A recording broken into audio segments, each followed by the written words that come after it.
রাজনৈতিক দলগুলোর সঙ্গে আলোচনার পথ খোলা রেখে সরকারকে চাপে রাখার কৌশলে সক্রিয় বাংলাদেশ জামায়াত ইসলামী।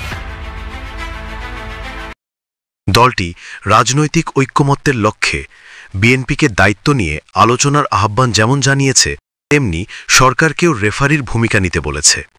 অন্যদিকে ৩ দাবি আইনি ভিত্তির মাধ্যমে জুলাই সনদের পূর্ণ বাস্তবায়ন,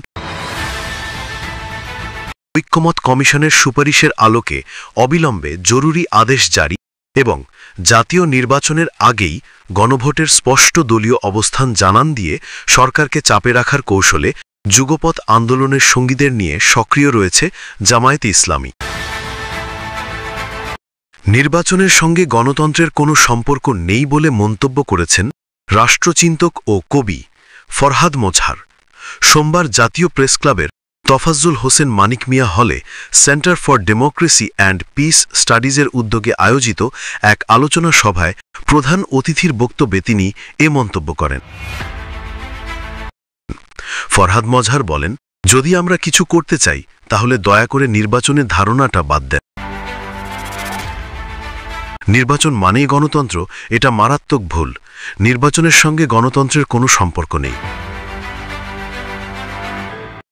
নির্বাচন মানে গণতন্ত্র, এই ভুয়া তত্ত্ব থেকে বেরিয়ে আসতে হবে। গণতন্ত্র মানে হচ্ছে জনগণের সামষ্টিক অভিপ্রায় বাস্তবায়িত করা। ছেলে হয়ে যাচ্ছে পঙ্গু, মায়ের ক্যান্সার। দেশের একটি বেসরকারি টেলিভিশন সম্প্রতি এই শিরোনামে একটি মানবিক প্রতিবেদন প্রকাশ হয়। বিষয়টি বিএনপির ভারপ্রাপ্ত চেয়ারম্যান ও আমরা বিএনপি পরিবারের প্রধান পৃষ্ঠপোষক তারেক রহমানের নজরে আসে। এরপর তিনি আমরা বিএনপি পরিবারের আহ্বায়ক আতিকুর রহমান রুমনকে নির্দেশ দেন অসহায় এই পরিবারটির সার্বিক খোঁজ খবর নিতে। এরই ধারাবাহিকতায় আজ সোমবার 10 নভেম্বর সকালে রাজধানী পান্থপথের একটি হাসপাতালে সংশ্লিষ্ট পরিবারটির সঙ্গে সাক্ষাৎ করতে যায় আমরা বিএনপি পরিবারের একটি প্রতিনিধি দল। এ সময় তাদের হাতে বিএনপির ভারপ্রাপ্ত চেয়ারম্যান তারেক রহমানের পক্ষ থেকে চিকিৎসা সহায়তা তুলে দেয়া হয়।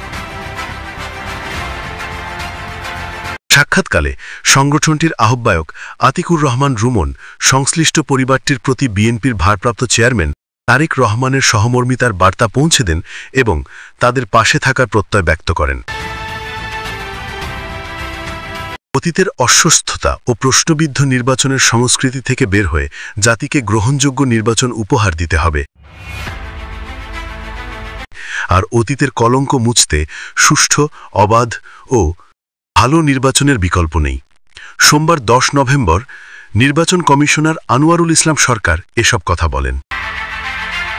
বাংলাদেশ পল্লী উন্নয়ন একাডেমি বার্ড কুমিল্লার সম্মেলন কক্ষে নির্বাচন কমিশন সচিবালয়ে আয়োজিত নির্বাচন প্রক্রিয়ায় ভোটগ্রহণকারী অধিকারিকদের দায়িত্ব পালনের চ্যালেঞ্জ ও উত্তরণের উপায় শীর্ষক দিনব্যাপী কর্মশালার উদ্বোধনী সেশনে প্রধান অতিথির বক্তব্যে তিনি একথা বলেন।